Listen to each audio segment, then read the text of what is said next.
Good morning student. आज आपके सामने class 10 subject SS civics chapter 4 जाति, धर्म और लैंगिक मसले इस विषय पर जो है डिस्कस किया जाएगा। इसके अंदर मैं आपको पहले अध्याय परिचय समझाऊंगा। अध्याय परिचय समझाने का मेरा मुख्य पर्पज ये है, हर चैप्टर का जो मैंने अध्याय परिचय समझाया है उसका मुख्य उद्देश्य ये है कि एक एक नंबर के दो नंबर के जो प्रश्न आ जाते हैं वे कई बार जो है अध्याय परिचय में से आते हैं। इसलिए आपको किसी प्रकार की कोई दिक्कत न हो, इसलिए जो आपको अध्याय परिचय समझाया जाता है। आप सभी ने भी जो है इसको याद करना है। तो ध्यानपूर्वक देखिए।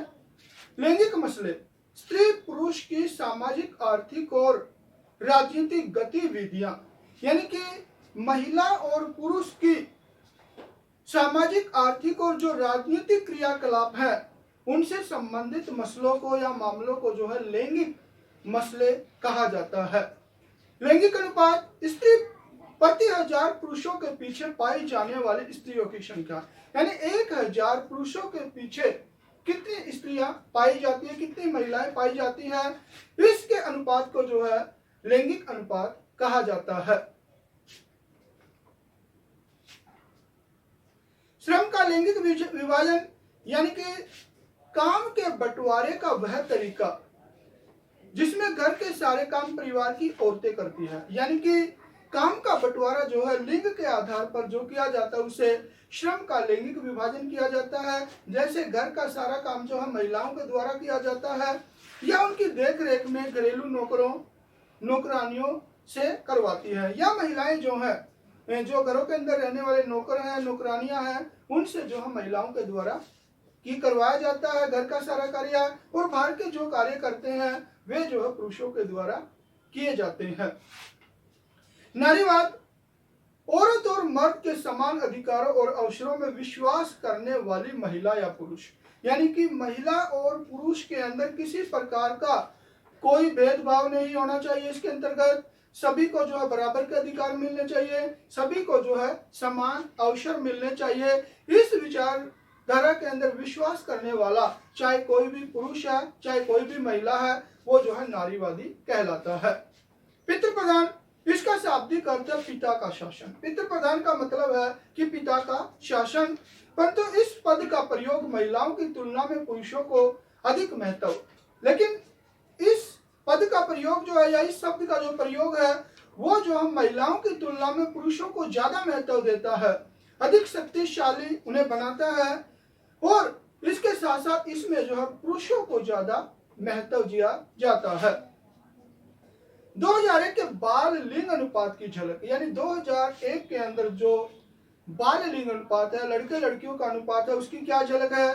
2001 में राष्ट्रीय बाल लिंग अनुपात 1927 था, यानी कि 2001 के अंदर हमारे देश के अंदर बाल लिंग अनुपात था वो जो है 927 था देश में। वर्ष 2001 में 4 राज्य ऐसे थे जहां प्रति 1000 पुरुषों पर स्त्रियों की संख्या 800 से भी कम थी, लेकिन 2001 के अंदर जो हमारे देश के अंदर जो अनुपात था वो जो है 1000 लड़कों के पीछे 800 लड़कियों से भी कम था। हरियाणा, पंजाब, हिमाचल प्रदेश और गुजरात जैसे राज्यों में स्थिति बड़ी गंभीर है। आज भी हमारे इन राज्यों के अंदर जो है बाल लिंग अनुपात की स्थिति बहुत ज्यादा गंभीर बनी हुई है। इन राज्यों में बाल लिंग अनुपात तेजी से घट रहा है, तो इन राज्यों के अंदर जो लड़के लड़कियों का अनुपात है वो जो है काफी तेजी से कम हो रहा है। इन राज्यों में प्रति 1000 बालकों पर बालिकाओं की संख्या 800 से भी कम है, यानी कि हरियाणा, पंजाब, हिमाचल प्रदेश, गुजरात, इन राज्यों के अंदर जो है बाल लिंग अनुपात जो 1000 लड़कों के पीछे जो लड़कियों की संख्या वो 800 से भी कम होती जा रही है, यानी कि लिंग अनुपात के अंदर जो है असंतुलन बनता जा रहा है। सांप्रदायिकता, ऐसी विचारधारा जिसमें अपने धर्म को श्रेष्ठ माना जाता है, यानी कि ऐसे विचारधारा जिसमें अपने धर्म को ज्यादा महत्व दिया जाता है, श्रेष्ठ माना जाता है, तथा अन्य धर्मों को हीन और घटिया दर्जे का माना जाता है, और दूसरे धर्मों को जो है हीन माना जाता है, उसे घटिया किस्म का माना जाता है, और अपने धर्म को ज्यादा महत्व दिया जाता है। इस प्रकार की भावना को जो सांप्रदायिकता कहा जाता है। धर्मनिरपेक्षता, ऐसी विचारधारा जिसमें किसी एक धर्म को विशेष महत्व न देते हुए सभी धर्मों को समान भाव से देखना। यानी धर्मनिरपेक्षता का मतलब है कि एक ऐसी विचारधारा जिसमें किसी एक धर्म को विशेष महत्व नहीं दिया जाता, बल्कि देश के अंदर जितने भी धर्म होते हैं उन सबको जो है बराबर का महत्व दिया जाता है। तो इस प्रकार की विचारधारा को जो है धर्मनिरपेक्षता कहा जाता है। भारत में विभिन्न धार्मिक समूह, हमारे देश के अंदर आप सभी को पता है कि विभिन्न धर्मों के लोग रहते हैं। तो धार्मिक समूह की क्या प्रतिशत है? हिंदू 80.5% जो है भारत में हिंदू लोग हैं। मुसलमान 13.4% लोग जो है भारत में मुसलमान है। ईसाई 2.3% है।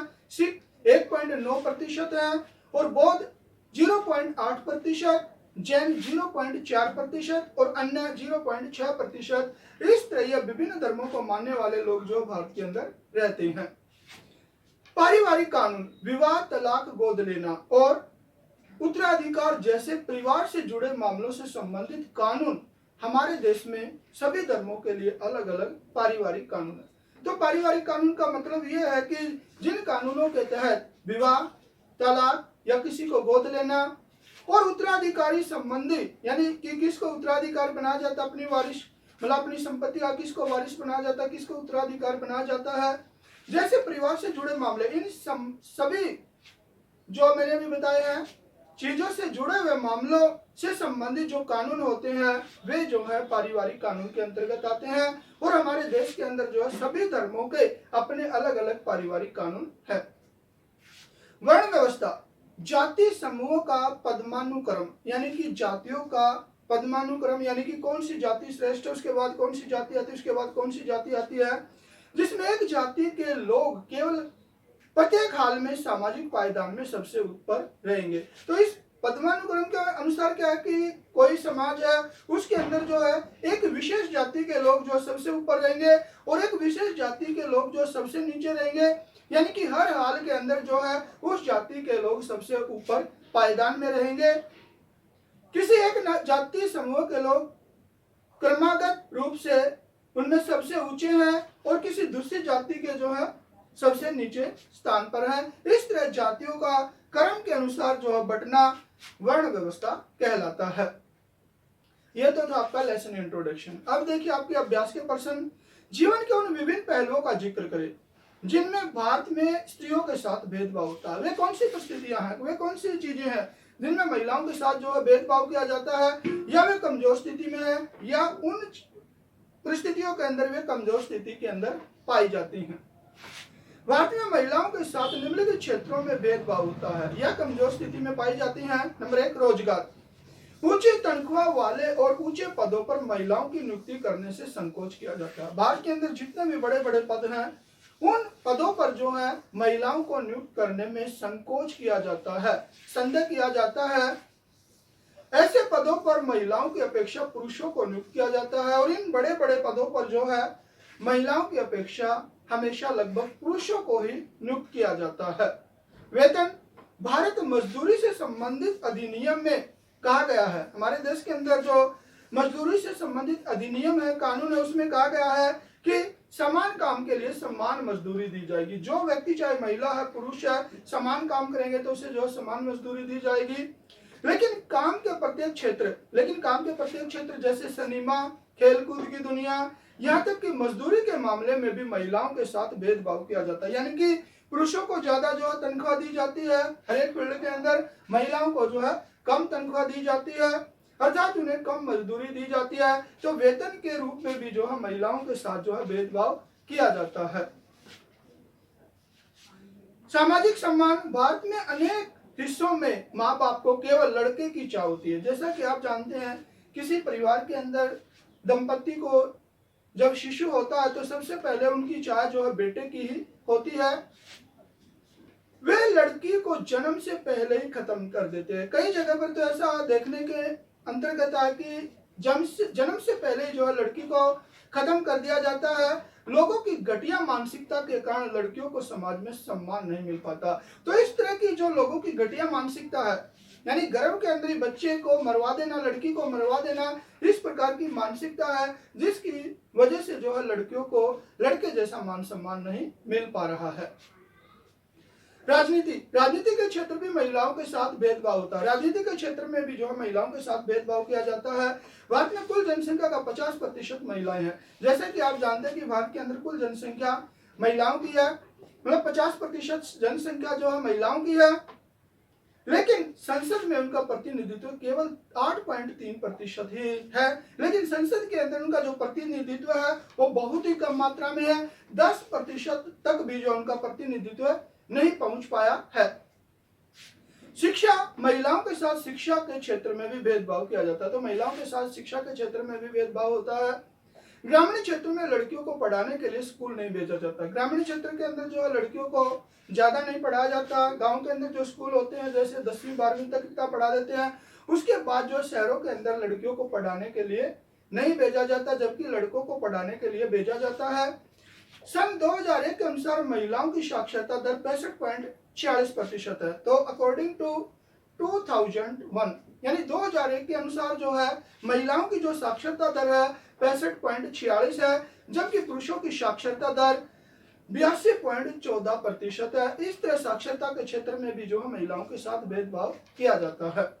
आर्थिक स्वतंत्रता, बहुत कम महिलाएं आर्थिक रूप से स्वतंत्र है, यानी बहुत कम महिलाएं ऐसी है जब उन्हें पैसे की आवश्यकता होती है और वो अपने पास से पैसा खर्च करे, उन्हें जो है खर्च करने के लिए परिवार के किसी सदस्य से पैसे लेने पड़ते हैं, यानी आर्थिक रूप से वे स्वतंत्र नहीं है।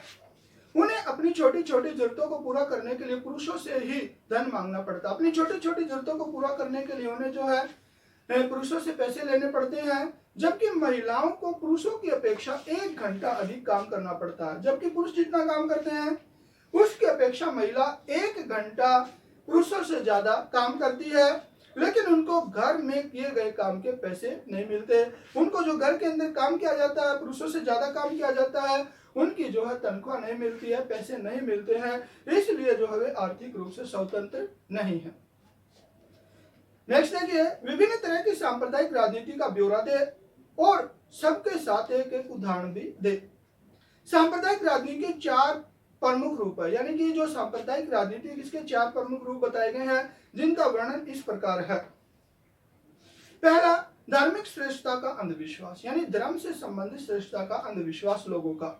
सांप्रदायिकता की सबसे आम अभिव्यक्ति दैनिक जीवन में ही दिखती है, यानी जो धर्म के नाम पर भेदभाव है इसकी अभिव्यक्ति जो है मनुष्य के दैनिक जीवन में दिखाई देती है, जिसमें धार्मिक पूर्वाग्रह है, यानी कि धर्म के नाम पर जो रीति रिवाज बने हुए हैं, धार्मिक समुदाय के बारे में बनी हुई धारणाएं, अपने धार्मिक समुदाय के बारे में जो धारणाएं बनी हुई है, एवं एक धर्म को दूसरे धर्म से श्रेष्ठ मानने की मान्यता सम्मिलित है और लोगों के द्वारा अपने धर्म को दूसरे धर्म से श्रेष्ठ माना जाता है। इस प्रकार की मान्यताएं जो है सम्मिलित होती है इसमें।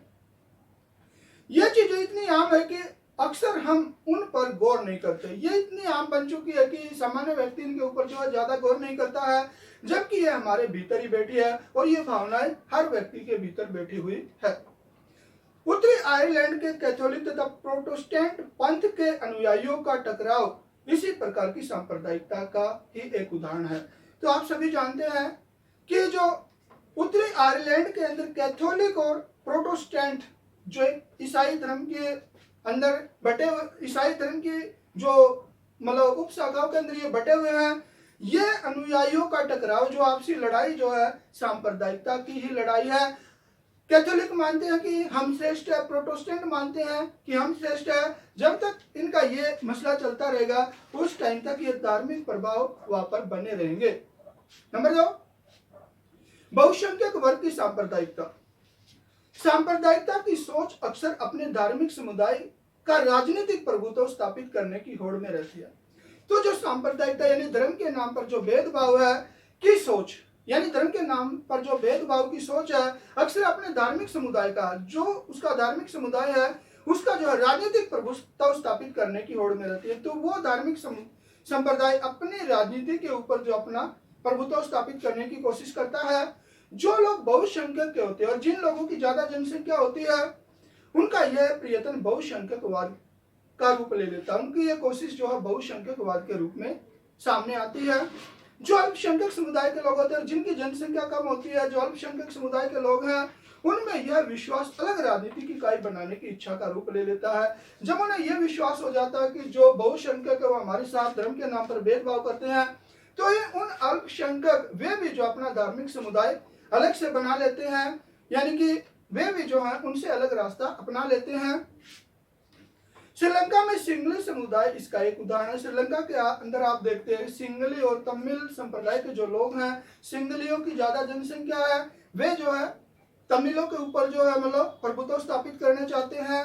हर चीज के अंदर, राजनीति में हर चीज के अंदर सिंगली अपना प्रभुत्व स्थापित करना चाहते हैं, जिसकी वजह से तमिल जो है उन्होंने अपना अलग संप्रदाय बना लिया है और वे जो हमसे दूर होते जा रहे हैं। नंबर 3 देखिए, सांप्रदायिक आधार पर राजनीतिक गोलबंदी। गोलबंदी का अर्थ है लोगों की भीड़ इकट्ठी करना, सांप्रदायिक आधार पर लोगों को इकट्ठा करना। सांप्रदायिक आधार पर राजनीतिक गोलबंदी सांप्रदायिकता का दूसरा रूप है, यानी कि सांप्रदायिक आधार पर लोगों को इकट्ठा करना सांप्रदायिकता का एक और रूप है।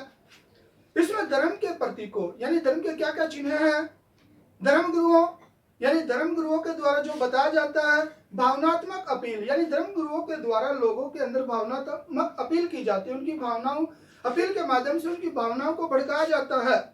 और अपने ही लोगों में डर बैठाने जैसे तरीकों का उपयोग बहुत आम हो गया और इनके माध्यम से जो धर्म गुरु अपने लोगों के अंदर जो है धर्म के नाम पर भेदभाव के आधार पर जो अपने लोगों के अंदर भय बैठाते हैं, डर बैठाते हैं।